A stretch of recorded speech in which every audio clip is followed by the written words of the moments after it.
Hello everyone, and welcome back to the Tent of Abraham. I'm Tamir Kreisman from Jerusalem, Israel, and this is chapter 10 in Pirkei de Rabbi Eliezer. This one is called The Perfect Storm. I named it The Perfect Storm because it is, and you'll see.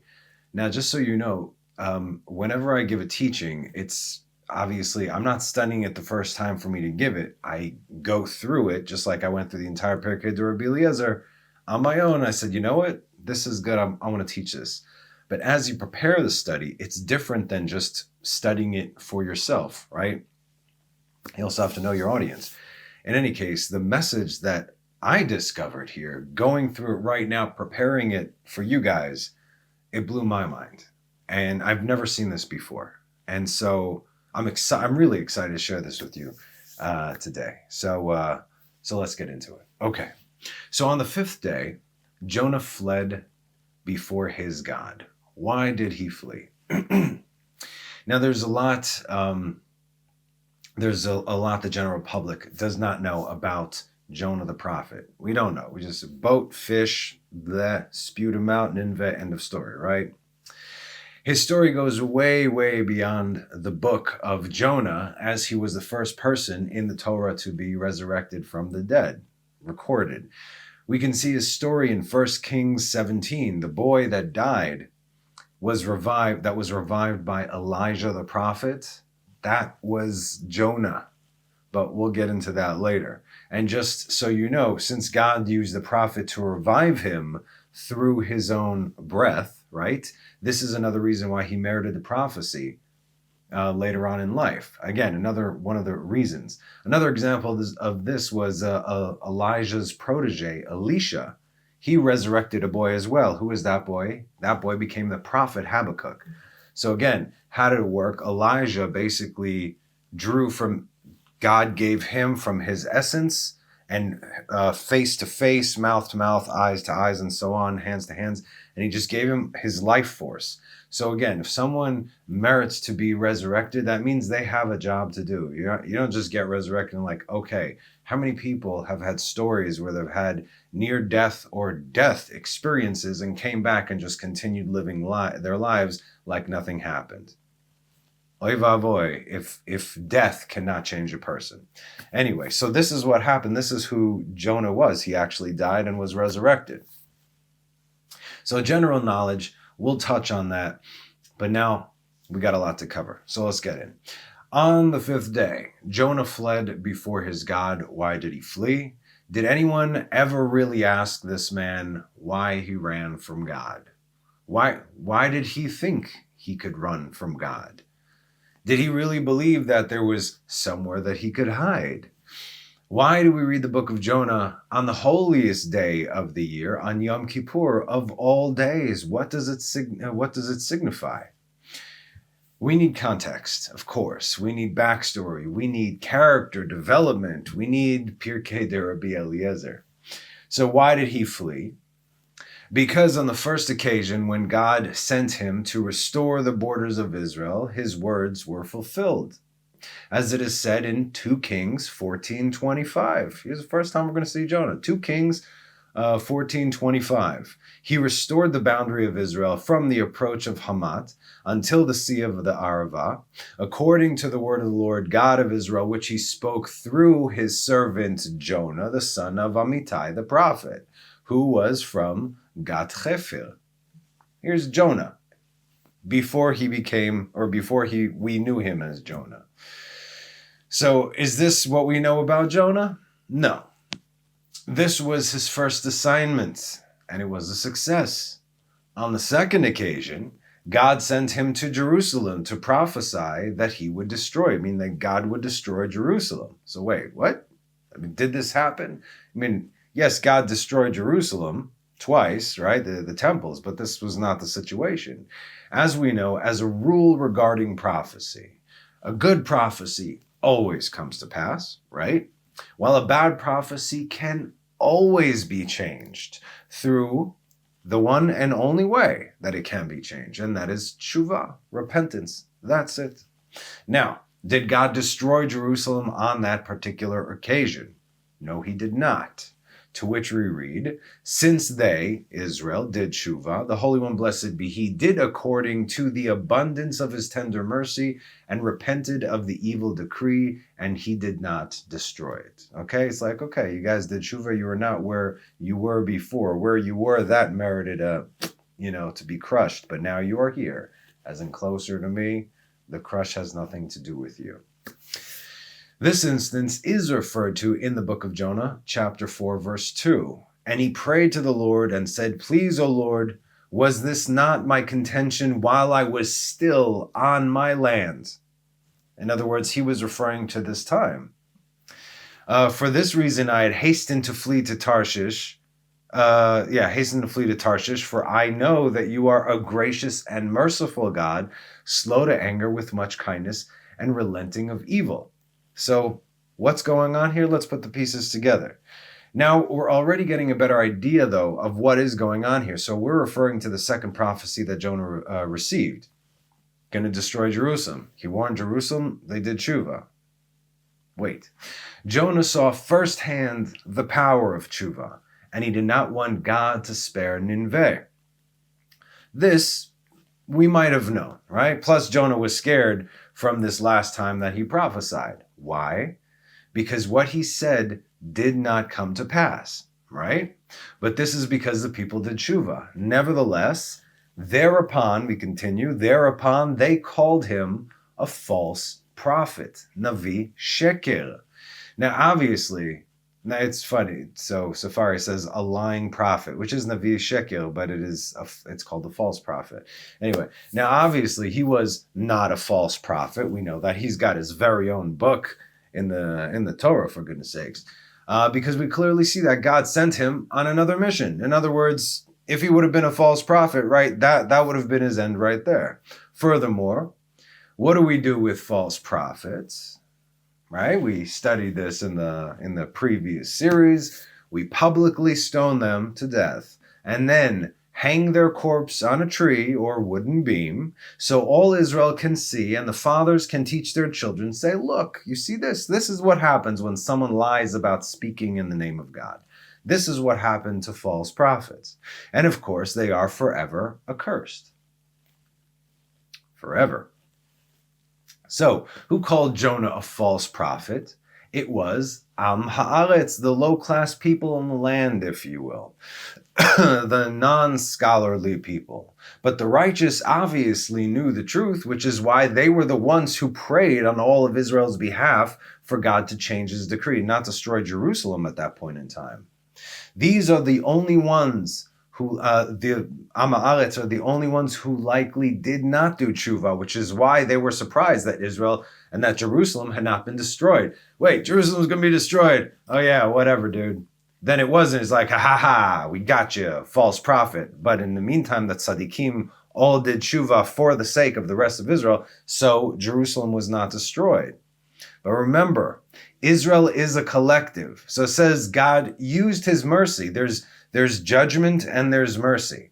You understand? Judgment is that, like, okay, if all of Israel does not do this, then this is what happens. If some of Israel do it for the rest of Israel, I'm going to add in my mercy to the judgment and I'll give them a pass right now. So that's what happened. That's why we read that God, drew from his abundant mercy. You can even have a few to bring the calamity, but a few to undo judgments. And one more thing to keep in mind. The reason Jonah did not want to go to Nineveh to repent, he didn't want to go to Nineveh that they should repent, was because he knew that not all of Israel, particularly Jerusalem, did tshuva, which is why Rabbi Eliezer added this part. And if Nineveh did do tshuva, then he feared that God's wrath might turn back onto Israel, because if their tshuva is complete, in Nineveh, all of Nineveh had to do tshuva. Every last one of them. Remember, what did the king of Nineveh said? Everybody's sackcloth and ashes. Everybody's fasting. Our animals are fasting. God don't mess around, right? We'll find out why, if you didn't already know. But this is exactly what happened. All of Nineveh had to do tshuva. Not all of Israel had to do tshuva. All of Jerusalem had to do tshuva. But the Am Haaretz said, well, clearly God didn't destroy it. So you know that they were not part of the tshuva process. Okay. On the third occasion, God sent him against Nineveh to destroy it. Now here we go. Jonah argued with himself. The Hebrew says, Dan Yonah din beino leben atzmo. What is dan? Din. Din is judgment. Judged a judgment between him and himself. In other words, he had some serious thinking to do, right? He's doing what we're doing right now, right? If they all repent, just the conversation that we had, he was most likely thinking that, right? So, but he said, I know that the nations are close to repentance. This is what he said. I know the nations are close to repentance. But if you read the Hebrew, if you don't read the Hebrew, then, you'll miss it. The Hebrew says, Ani yodea shezeh hagoy kerovei hatshuvahem. Shezeh hagoy, this could mean this nation, because goyim means nation, but also this specific Gentile. Who was he referring to? He was referring to Pharaoh. If you're scratching your head right now, this is also common knowledge, but now you'll know. It's okay, but now you're going to get an even deeper look. This is the same Pharaoh, the one who tried to kill Moses 700 years before these events took place. At the closing of the sea, time and again is mentioned how all of Pharaoh's horses, all of Pharaoh's chariots, his entire army were lost. But it never once says that Pharaoh was actually among them. Let's take a quick look at some of these verses. Exodus 14:28. And the waters returned and covered the chariots and the horsemen, the entire force of Pharaoh coming after them into the sea. Not even one of them survived. Exodus 15:4. Pharaoh's chariots and his army he cast into the sea. Pharaoh's chariots and his army cast into the sea, and the entire and the elite of his officers sank in the Red Sea. Exodus 15:19. When Pharaoh's horses came with his chariots and his horsemen into the sea, Pharaoh's horses and his chariots. It didn't say Pharaoh. And the Lord brought the waters of the sea back upon them, and the children of Israel walked on dry land in the midst of the sea. No Pharaoh. Okay, it's also very important. You could say it implies, okay, but then, if Pharaoh was the head bad guy, they would have definitely said that Pharaoh was, drowned. Because God performed a miracle for him, for Pharaoh specifically, he pulled him out of the water through a miracle. He pulled him out because he wasn't there. He took him out and he threw him all the way to Nineveh. Now, Jonah knew this, which is why he knew that if a prophet from Israel comes to warn them, specifically comes to warn Pharaoh, and tells him that Master of the universe, Yud Kei Vav Kei, remember when Moses came and said Yud Kei Vav Kei, you're like, I don't know no Yud Kei Vav. Oh, you know him now, don't you? Yeah. So you remember him, Pharaoh, don't? Yes. What? Okay. He's going to destroy the city and all its inhabitants. Pharaoh is going to believe him. Furthermore, on a general sense, why are the nations always considered close to tshuva? Listen up now. Because they don't have to live by the 613 mitzvot that Israel do. It is very easy for a Gentile to do tshuva, comparatively speaking, of course, to Israel. Because again, what is tshuva? Tshuva means to stop doing what you're doing and then course correct, right? The tikkun is part of the tshuva. Every day that we do a tikkun, it is part of the tshuva process. From the moment we are born to the moment that we die, our lives are in a process of tshuva. What is tshuva? Lashuv. To return to where? To he who brought us to the world. So, if you don't have 613 mitzvot to live by, you got 7 Noahide laws. It's very easy. You understand? Stop doing what you're doing. Abide by these laws. If you have any questions about those, like I said, you know where to find me. I'm right here.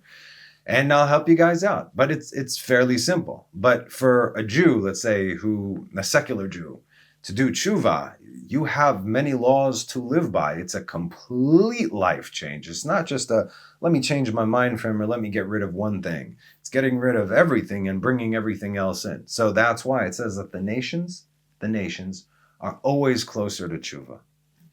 This close, that's it. Just remove the deviant worship and you're there. So it's very easy for a Gentile to do tshuva, comparatively speaking, of course, to Israel. Now they will repent, he says, and the Holy One, blessed be he, will direct his anger against Israel. So he didn't want this. He was trying to protect his people. Because again, he knew he was going to speak to. He was going to speak to Pharaoh, who would have absolutely done this. So you see how much is behind these thoughts and these statements over here. Are we beginning to understand maybe why he fled? Furthermore, and this is fascinating, I did hear an incredible study, and I followed up and I researched it because it is public knowledge. You can look it up yourself. Aside from Pharaoh most likely soiling himself for the second time at the mention that the God of Israel has a bone to pick with him, is how could it be that mega city, because it was a mega city, like Nineveh, said I think it was a 3-day journey to walk across the city from one end to the next. So Jonah walked till the middle of it. That's when he gave his prophecy. So he walked a day and a half.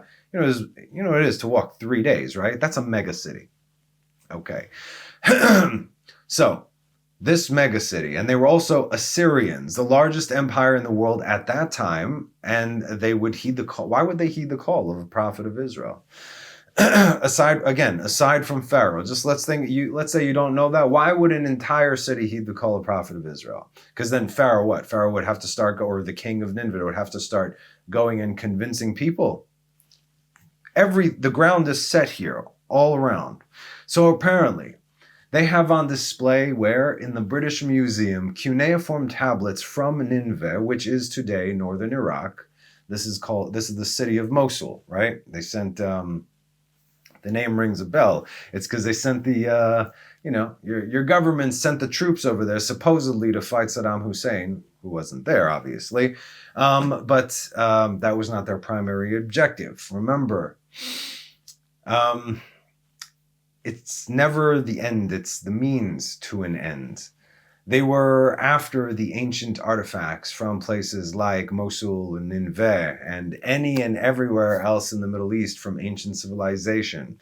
Why do you think they wanted to go into Iraq, into where ancient Babylon stood? Don't you understand what is going on over there? I mean, who's buried there? Nimrod is supposedly, they took his body after Esau decapitated him, they put him back there. The mighty man of God with the magical garments. You understand what goes on over there in ancient Mesopotamia, right?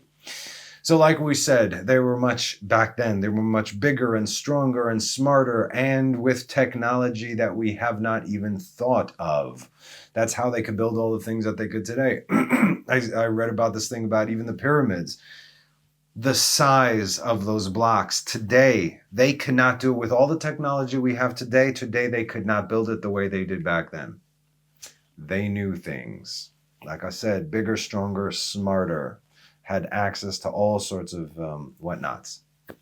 So when he arrived, when Jonah arrived to Nineveh, it was Rosh Chodesh Elul, to which they were given how long? 40 days to turn things around or else. So what happens exactly 40 days from Rosh Chodesh Elul? It's Yom Kippur. That's when we read the book of Jonah. All these events took place as a preparation for his arrival, that the people should believe that judgment was imminent. And as we know, it worked. Okay, so what happened over there? Long story short, before Jonah came to Nineveh, the city had gone through a plague, a civil war, most likely also from the plague, and then they had a full solar eclipse directly above, which took place exactly 30 days before Jonah arrived. So again, it was this, and then some time passed, and then that, and some time passed, and then that. And then after the solar eclipse, right, it was the plague of darkness. What do you think Pharaoh was doing when this was going on? And then he's like, oh, yeah, okay. Listen up, people. God is speaking to us. So that's what happened. So then they were given 40 days up until Yom Kippur. So all these events, they all led up, they all helped. The ground was ready for Kabbalah to be received over here. Jonah continues his contemplation. And it is not enough for me that Israel should call me the false prophet, but shall also the nation of the world do likewise. Meaning, if I come to Nineveh now, which is, think of, New York or something. What's the mega city? Yeah, New York, highly dense populated, 10 million on the small island on a daily basis, right? Okay. So if you come there and you publicly declare the God of heaven and earth, the God of Israel is going to destroy your city in 4 days if you don't do tshuva. Well, he said that in Jerusalem. Some did, some didn't. Here, they all got to do it. And if they do, then publicly, oh yeah, that prophet said that God was going to destroy Nineveh. It didn't happen. So what? Now they're going to call me a false prophet as well. This was a clear excuse since he himself knew the truth. He absolutely knew that they would repent, right? He knew who was sitting on the throne. And also he knew that the Assyrians, what were the Assyrians to Israel? It was Assyria who kidnapped the 10 tribes. They were Israel's mortal enemies. And so why would he want them to be saved? Or better yet, why would God allow them to be saved only for them to go on later on and in fact kidnap the 10 tribes of Israel and disperse them throughout the world till this very day? That's Assyria. In other words, God wanted all these things to happen. Yes, including the 10 tribes to be dispersed and distributed among the nations. Your answer to this question lies in the Calling All Sparks series, if you missed it. But let's move on. Therefore, behold, I will escape from his presence to a place where his glory is not declared. Where's God's glory not declared? This is exactly what we had discussed in the last class. So again, these classes are all built one on top of the other. You got to listen to that. The one place where the Shekhinah, the glory of God, does not reside, the ocean. Again, last class, it's all there. And still we miss out here because of the lack of Hebrew, which says, Hareini boreach li. I will escape for my sake, for me. Not Hareini boreach, right? Li, for me. And his first thought was outside of the land of Israel. First and foremost, outside of the land of Israel. As we discussed a few teachings ago, the importance, I think, was the Immaculate Conception one, the importance of being in the land of Israel, which inspires prophecy. And when God spoke to the prophets outside of the land of Israel, it was about returning to the land of Israel. So now he's like, okay, gotta leave Israel. Number one, check. Got to go to a place where the Shekhinah won't even bother to come near me, because that's where the prophecy comes, when the Shekhinah is hovering, dwelling over a person. I know where. The ocean. He says, if I ascend above the heavens, he's thinking to himself, it says, above the heavens is his glory, in Psalms 113:4. He goes on, says, if above the earth, okay, on land, even outside of Israel, the whole earth is full of his glory. Isaiah 6:8. Behold, I will escape to the sea, to a place where his glory is not proclaimed. So maybe it's not that it's not there, but it's not proclaimed there. So we definitely can get technical. So he came up, but we know why, right? We know, again, we discussed this over the last couple of classes, right? So it'd just be weird if you're hearing it now for the first time, please. So he came up with the plan, and he was on his way down. Literally down. Notice the language, not only here, but in the book of Jonah itself. The reason prophecy began to rest on Jonah in the first place was because he was the MC of Simchat Beit HaShoeva, the happiness of the house of the drawing, to draw, meaning of the waters. Ushavtem mayim besason mima'ayanei hayeshu'ah. So this was from the Shiloach pool at the bottom of the city of David, where they would draw the water and go up to the temple. It was a beautiful thing to behold. They said if you've never experienced the Simchat Beit HaShoeva, you don't know what true joy or happiness is in your life. So one of the greatest things that we can do is serve God with joy and happiness, right? That if do it Hashem b'simcha, serve the Lord with joy, bo lefanav birnana, come before him with joyous praise. It's a song. If do it Hashem b'simcha, get it? And then bo lefanav birnana, and so on and so forth. It's a song, right? Okay, but this is really how we are to serve God in everything that we do, whether things are good for us or seemingly not good for us, because it all comes from the same source, which is all goodness. So, he inspired this over there. This takes the smallest deed and brings it up to the highest height if you do it with joy and with happiness, if you see it if you see the smallest mitzvah and say, wow, I get to do this because the master of the universe gave this to me and I get to now fulfill it. Think about that for a moment. A prophet could only prophesy when they are in this euphoric state. This is, the school of the prophets, of Elijah's school of the prophets and everything. How did they teach them how to go and prophesy? You have to get into a euphoric state. Usually, and they would have to go out. Sometimes they would bring a couple of musicians with them to play some tunes, and they just sit there and just chill, meditate under a tree to get to a point of complete euphoria, and then prophecy would come upon them. Because again, the Shekhinah is there. Melo kol haaretz kvodo. It's all God. Everything is God everywhere, right?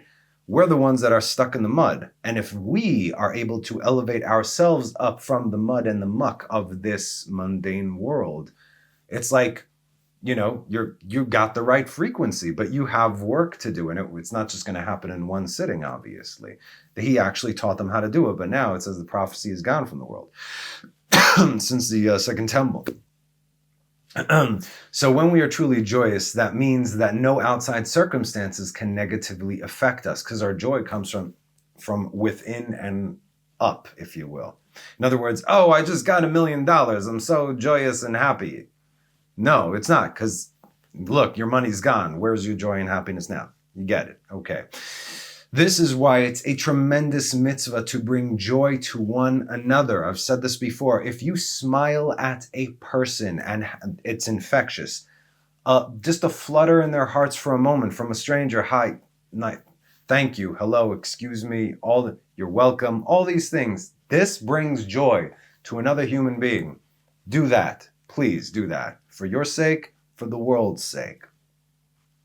This is exactly what Jonah did before he received prophecy. This is why he received prophecy. He received prophecy as a result of elevating the entire crowd to such a level of joy and happiness, singing and dancing, praising God, being present in the moment. And so it was during these festivities that he heard from God. This is where he was. Jonah, what? Yeah, you. Okay. And the reason I say to pay attention to his journey is because that within itself tells the story. As he was at the highest state, right? Prophecy. In the highest place, Jerusalem. And then Jonah went down to Jaffa, which is almost directly west of Jerusalem, right? I mean, if you go directly on the map west, you're going to end up in like Ashdod or Ashkelon, which are Philistine territory. I don't understand why there are Jewish cities there today. That's not even considered part of Israel, but whatever. Anyway, so he went, but Jaffa, there's a port in Jaffa. There's also a port in Ashdod, but whatever. It says he went down to Jaffa from Jerusalem. That's probably where the road took him. He did not find there a ship in which he could embark. Okay, Jaffa port still exists today. For the ship in which Jonah might have embarked was 2 days' journey away from Jaffa. Why does it say 2 days away? Excuse me. Because back in those days, a day's walk was considered to be near. And so 2 days was to signify that that his only option had sailed away, meaning it's already far gone. Now remember, nothing is by accident, no coincidences ever about anything. God always has Jonah right where he wants him, just like God always has you right where he wants you. What you think you're not doing? Wait, your journey has not ended yet. In order to test Jonah, it says, what did the Holy One, blessed be he, do? And this is a lesson we need to seriously learn over here, so listen up. He sent against it a mighty tempest on the sea and brought it back to Jaffa, meaning the ship.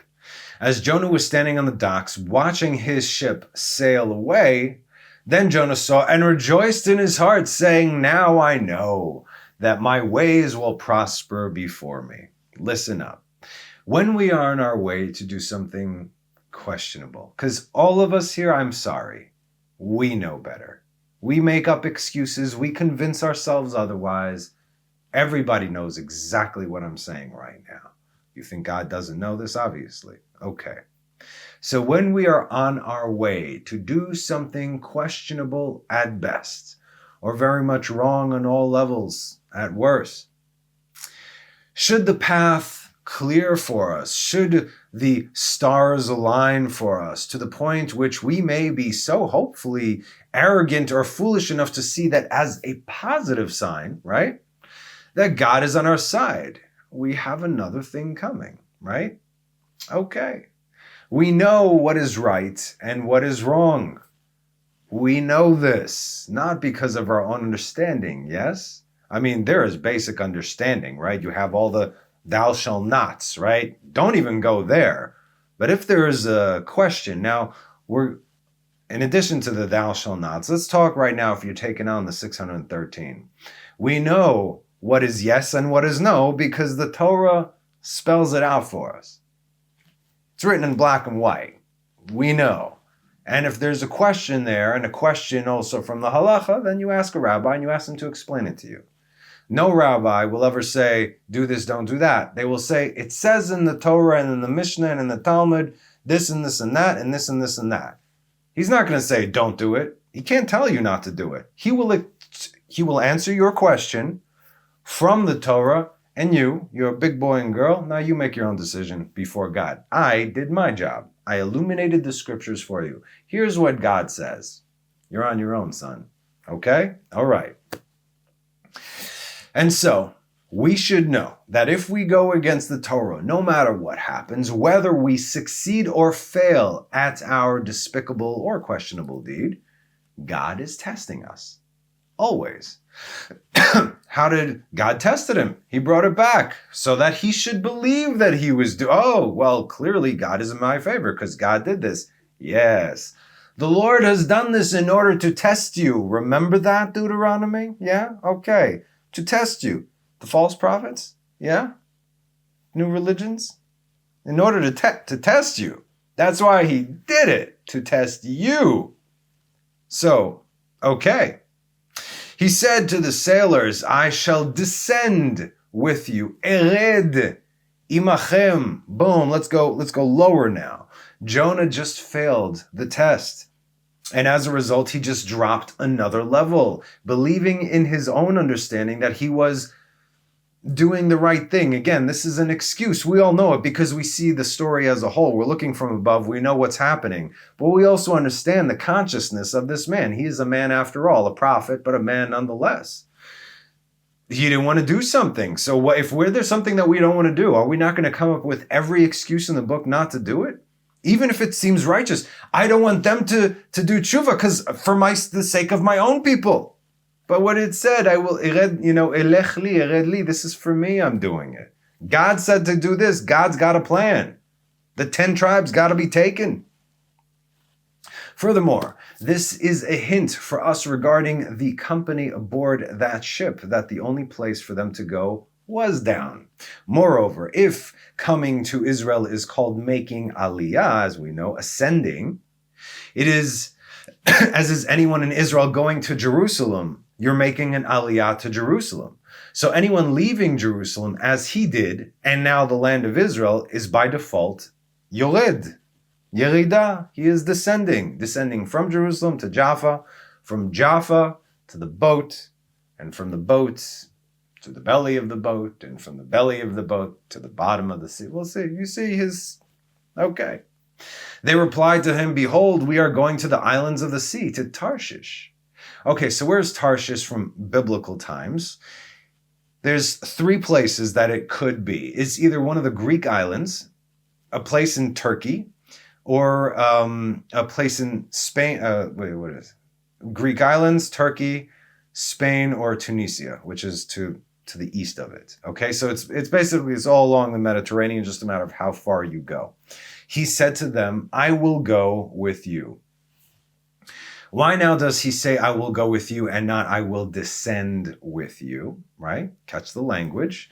Because this ship was going home to Tarshish. They weren't coming back to Israel anytime soon. In other words, they weren't Jews leaving Israel to go now do business. They did their business in Israel. They acquired everything that they needed. They're going home now to their families to settle. It's a long journey. This is something they take every few years to replenish stocks. They don't need to do this anymore. They were going It's a one-way ticket. He says, I will go with you. Meaning Jonah was prepared to leave Israel and flee across the sea rather than have the enemies of God and Israel repent and live, possibly turning God's wrath back upon his people. We know the story, but again, that's not the point of what I'm trying to tell you here. Now, we're continuing. Now, this is the custom on all ships, that when a man disembarks from there, he pays his fare. In other words, what does this mean? It says that all the sailors of Israel had to be complete tzaddikim whenever you go on the sea, because the Shekhinah is not found there. Why? Because the sea is a very, very dangerous place, especially since the Shekhinah does not hang out there for all the various physical and spiritual reasons we discussed in the last class. And so since they know that they are ever more in danger, they understand that they are fully conscious and aware that they are at God's mercy every moment. We're always, all the time, at God's mercy, right? If you read in the Zohar, Rabbi Shimon says, when it gets dark at night and a man goes to bed, if for an instant you can actually see what is around you, you would never sleep again, or maybe you just die of fear right there. In other words, it's good that you don't see what is right all around you. It's good, right? Because when the truth is going to be revealed, the real truth is going to be revealed, and all the ugly truth is going to be revealed. What are we doing right now? What is the process of tshuva? It is conditioning us to receive the real truth. That's why the ugly truth, if you will not affect us as much. Whereas those that live according to the ugly truth, they're going to get swallowed up by it, because this is their own spiritual manifestation of their physical deeds. So, again, they had to be complete tzaddikim. They were completely at God's mercy. If you're out there on a boat, with a wooden boat, you see what could happen. You're learning what's in the sea. Treachery. We're talking about gigantic sea monsters, right? Storms, waves, whatever. In so many ways it could be taken out. There, it's much more apparent than it is on dry land. Okay? All right. So, they always hope to God, readying themselves every time they embark on a journey for financial purposes, just like the tribe of Zevulun, right? Zevulun, he was the malachim, malach and malach. Malach is a sailor. They were sailors, right? And Yisachar would learn Torah. Zevulun would do the work. Zevulun would pay Yisachar. In other words, they would give them tithes, or they would give them tzedakah. In other words, you guys learn Torah for our sake. We're going to work for your sake. And it counted for everything. So all the Torah that Yisachar learned, it was counted that Zevulun learned. Because Zevulun, it said, machzikim, etz chaim hila machzikim ba v'tomchea meushar. If you can't hold on to the Torah, then you support the Torah. Okay. So pay the fare. So what happened? You pay the fare ahead of time. Paying the fare ahead of time is someone who's arrogant, believing that everything will be fine. So like we said, these are sailors from Israel. From everywhere else, if you want to go someplace, at the end of the fare, right, you get into a cab. Before you get out, you pay the cab driver. How much? Okay, here you go, right? You can decide on a price before. That's at least how much it is in Israel, right? And then you got to haggle with them. So in any case, but you pay the guy only when he drops you off where you need to go, right? Otherwise, you don't. Jonah paid them before, but Jonah, in the joy of his heart, paid his fare in advance. Okay, so by only paying once the journey was complete, that's a sign of humility. But paying up front before you even set foot in the boat, that's a sign of like, okay, I'm good. It said the joy of his heart, but it wasn't real joy. Remember, it was fear. Amongst other things. The joy of his heart because he thought his actions were favorable, because the gust of wind in the ship returned for him. So he's like, okay, yeah, I must be doing it right? Oh my goodness. Okay. These sailors are not of Israel. They are of the nations. In fact, they represented the nations, which we will see in a minute. Now let's expand our mind. Not only did he pay them in the beginning of the voyage, he paid them before he even got on the boat. As it is said, now we're reading, but Jonah rose up from Jerusalem to flee to Tarshish from the presence of the Lord, and he went down to Jaffa and found a ship going to Tarshish, and he paid the fare thereof and went down onto it to go with them. away from Israel for the foreseeable future. Jonah 1:3. I wrote that. Okay. From Jerusalem, down to Jaffa, down to the boat, down to the sea, and we know the story takes us even further down to the belly of the fish, down to the depths and the depths of the sea, where who or what resides. If you watch the last class, you will know. They had traveled 1 day's journey, and a mighty tempest on the sea arose against them on their right hand and on their left hand. Now, when it says 1 day's journey in the ocean, it means up to 1 day, starting even from the first minute. It's up to a first day. That's how it works. In this case, the moment that they just got away from the docks, they raised the sail. This wind took them out so fast that they had no time to react. And when they tried to row back to the docks, since they were close enough to row back, they were unable to do so. They had their own personal storm around them, above them, consuming them. And what did they see on their right hand and their left hand that freaked them out? It said the storm was around to their left.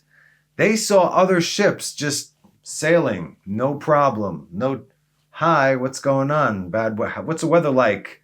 50 meters away.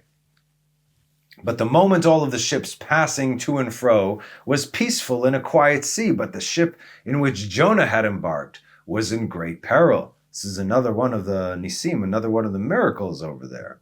It said, Betzara gdola, meaning this wasn't just a scare tactic. They were in trouble.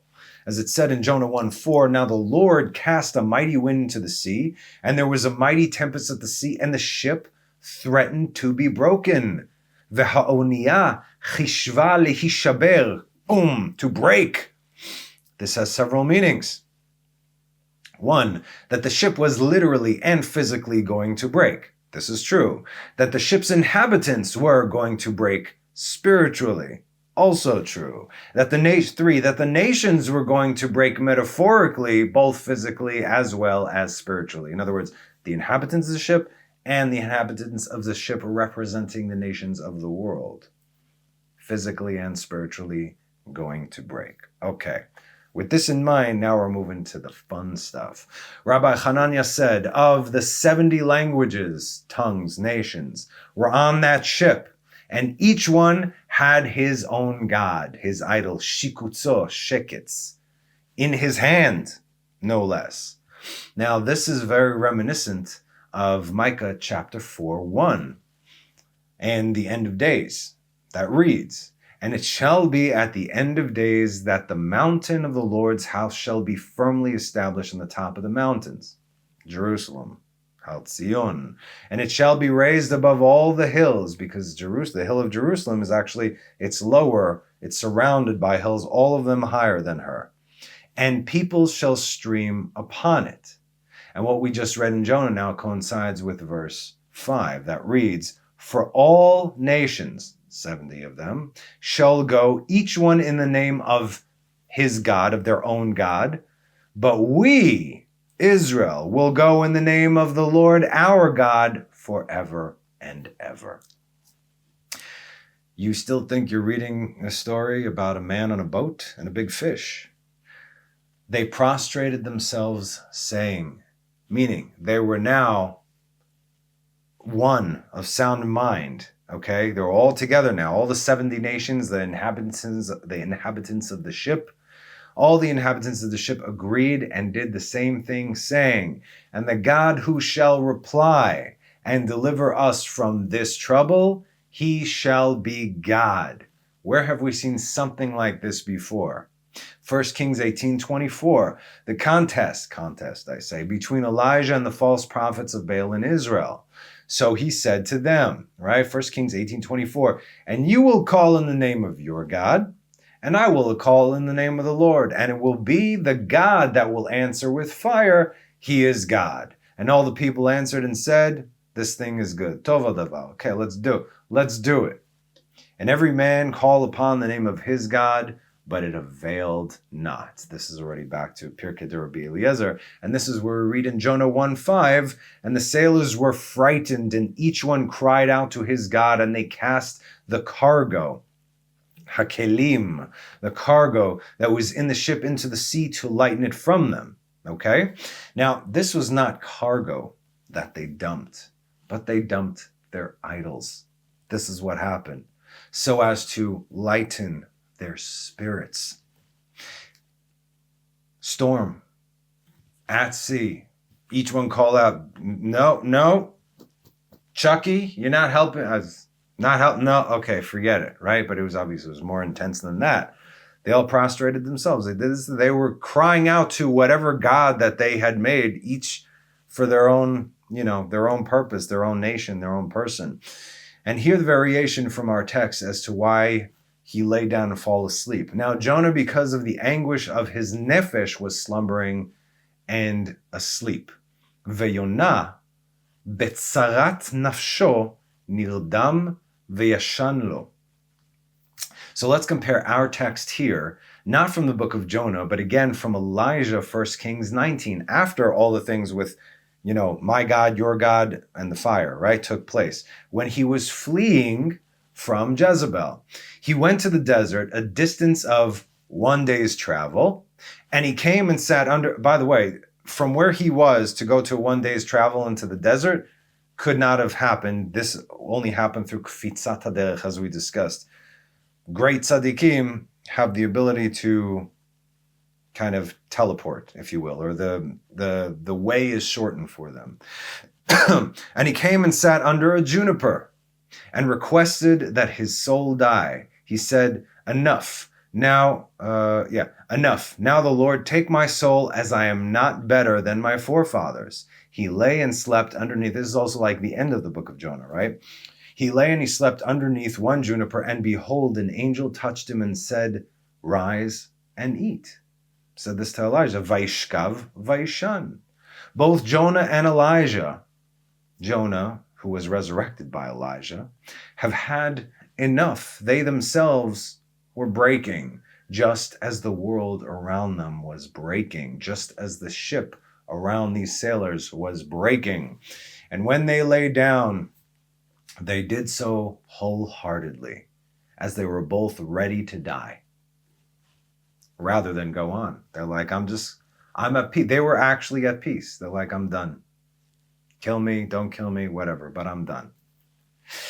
And just as the angel came and woke Elijah to ask him, what are you doing? The captain of the ship came to him, saying, behold, we are standing between death and life, and thou art slumbering and sleeping.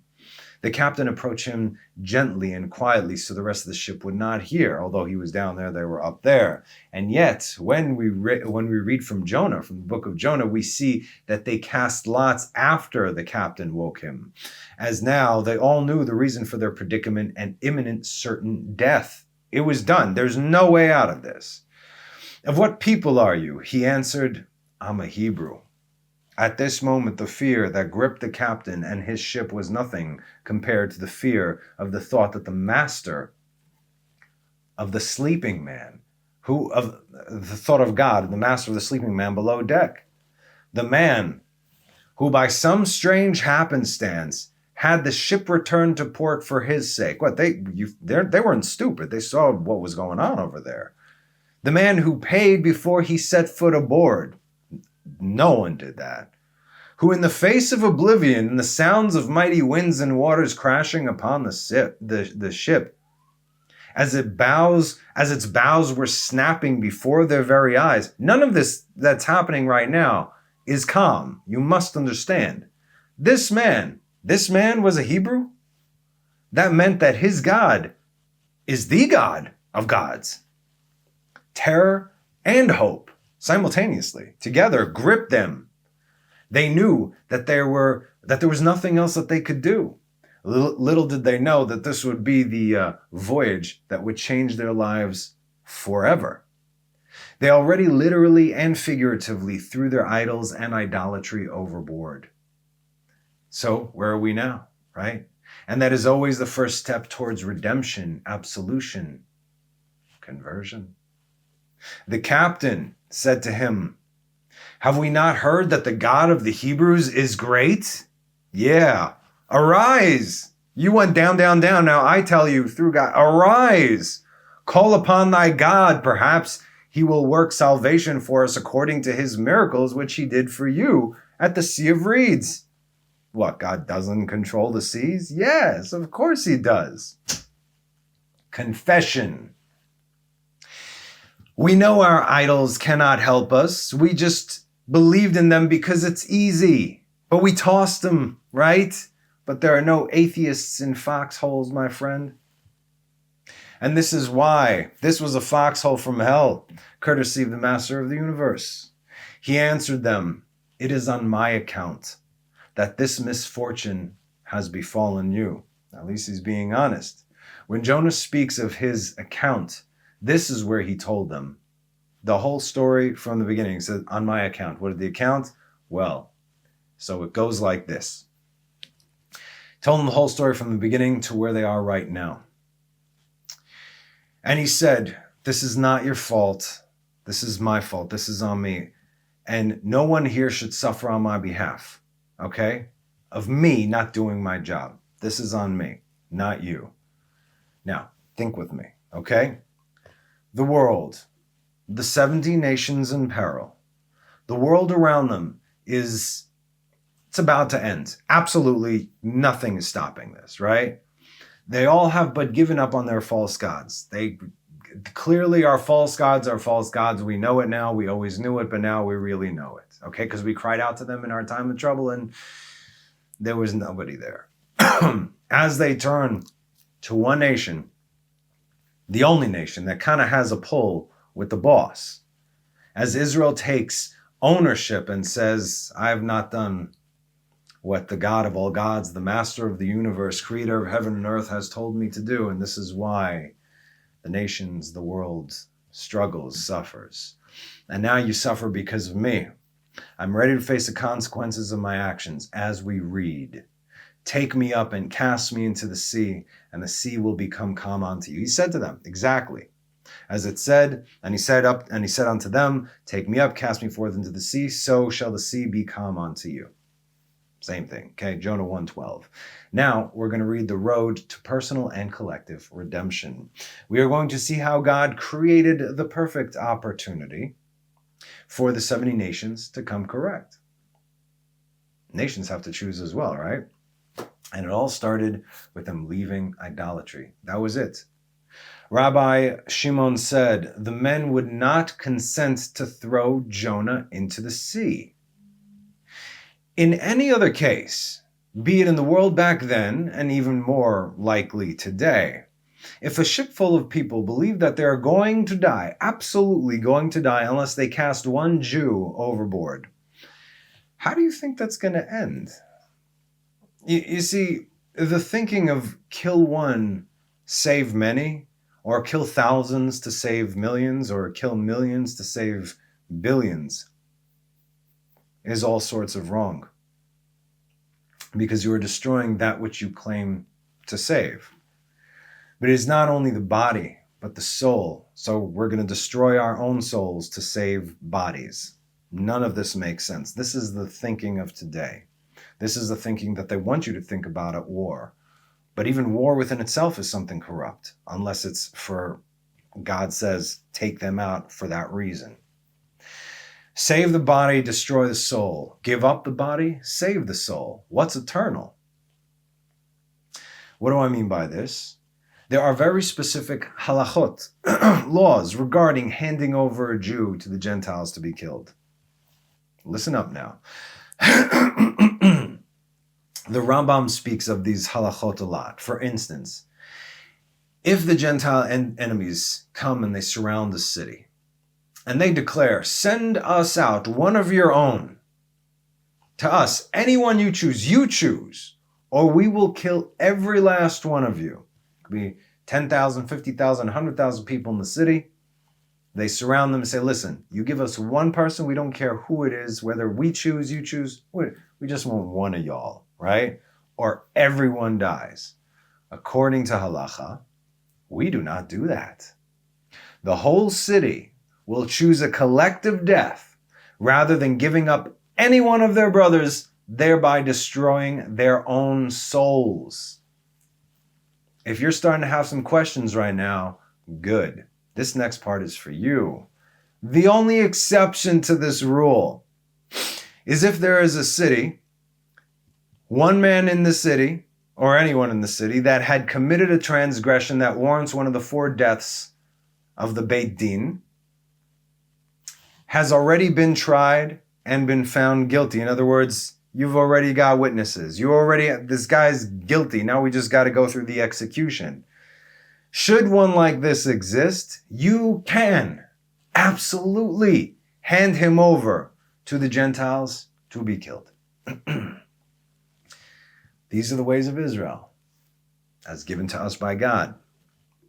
For all the nations, once idolatry is removed from you, and it begins with the physical action of tossing out everything and anything that is false, physical things, right? False books, texts, whatevers. You by default draw near to God because you are no longer replacing Him in your life with a lie.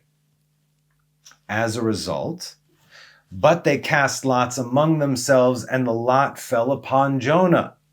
Again they cast lots, not just once, twice they cast lots, because they did not want to throw him overboard, risking all their lives to save one life of a Hebrew. You see this. This is something amazing right now. And it all starts with tossing out your idols. When you throw these things out, do you understand what was happening at this moment? They were drawing nearer to God. That's why they could not do this. Their soul would not allow them to do this. And since they cast lots the second time, and the second time again it fell on Jonah, they still were not satisfied and would not accept that tossing him overboard was the only solution. What did they do?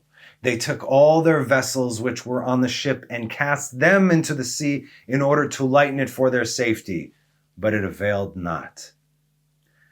So we know already the first time that they tossed all their kelim, right? It says their kelim, their vessels, those were their idols. Now what did they toss over?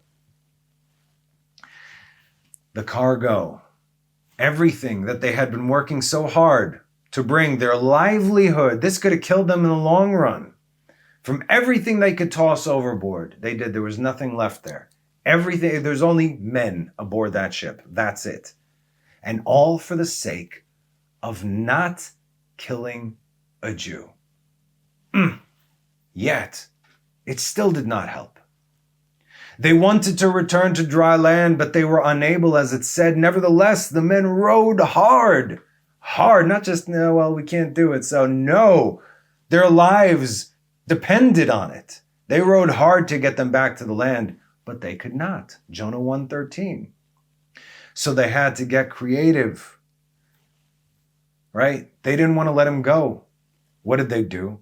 They took Jonah and they stood on the side of the ship. So they grabbed a hold of him. Again, he said, just toss me over. Please toss me over. He can't do it himself because that's suicide. Suicide, there's no coming back from that. So he said, just please do this and you'll be okay. So they stood on the side. They were being pushed to the very brink now.